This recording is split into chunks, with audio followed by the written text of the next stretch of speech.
These were the men who came to David at Ziklag while he was banished from the presence of Saul, son of Kish. They were among the warriors who helped him in battle. They were armed with bows and were able to shoot arrows or to sling stones, right-handed or left-handed.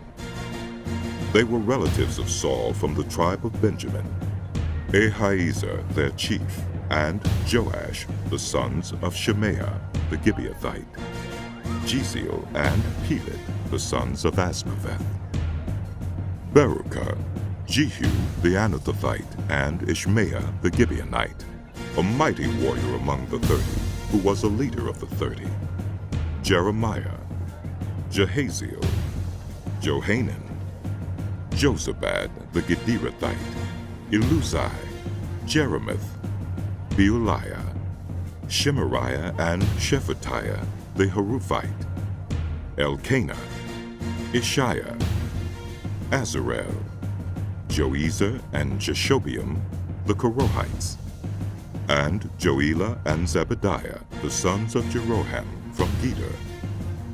Some Gadites defected to David at his stronghold in the wilderness. They were brave warriors, ready for battle and able to handle the shield and spear. Their faces were the faces of lions, and they were as swift as gazelles in the mountains. Ezer was the chief, Obadiah the second in command, Eliab the third, Mishmannah the fourth, Jeremiah the fifth, Attai the sixth, Eliel the seventh, Johanan the eighth, Elzabad the ninth, Jeremiah the 10th, and Macbanai the 11th. These Gadites were army commanders. The least was a match for 100, and the greatest for 1,000. It was they who crossed the Jordan in the first month when it was overflowing all its banks, and they put to flight everyone living in the valleys, to the east and to the west. Other Benjamites and some men from Judah also came to David in his stronghold. David went out to meet them and said to them, "If you have come to me in peace to help me, I am ready for you to join me. But if you have come to betray me to my enemies when my hands are free from violence, may the God of our ancestors see it and judge you." Then the Spirit came on Amasai, chief of the 30, and he said, "We are yours, David. We are with you, son of Jesse. Success! Success to you and success to those who help you, for your God will help you." So David received them and made them leaders of his raiding bands. Some of the tribe of Manasseh defected to David when he went with the Philistines to fight against Saul. He and his men did not help the Philistines because, after consultation, their rulers sent him away. They said, "It will cost us our heads if he deserts to his master Saul." When David went to Ziklag, these were the men of Manasseh who defected to him: Adnah, Jozabad, Jediael, Michael, Jozabad, Elihu, and Zillothai, leaders of units of 1,000 in Manasseh. They helped David against raiding bands, for all of them were brave warriors, and they were commanders in his army. Day after day men came to help David until he had a great army, like the army of God. These are the numbers of the men armed for battle who came to David at Hebron to turn Saul's kingdom over to him, as the Lord had said. From Judah, carrying shield and spear, 6,800 armed for battle.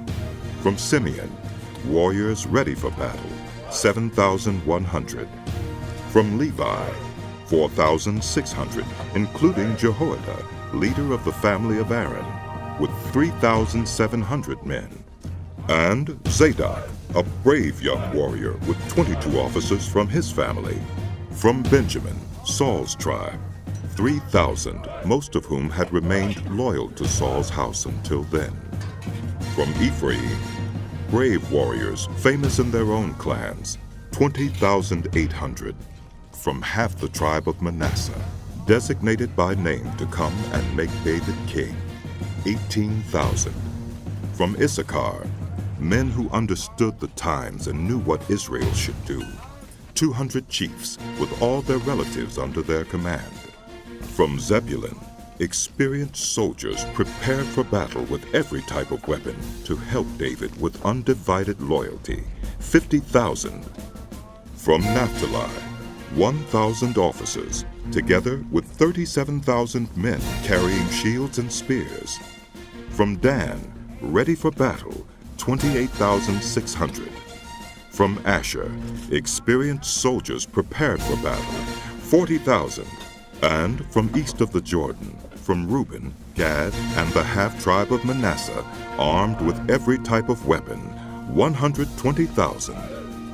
All these were fighting men who volunteered to serve in the ranks. They came to Hebron fully determined to make David king over all Israel. All the rest of the Israelites were also of one mind to make David king. The men spent 3 days there with David, eating and drinking, for their families had supplied provisions for them.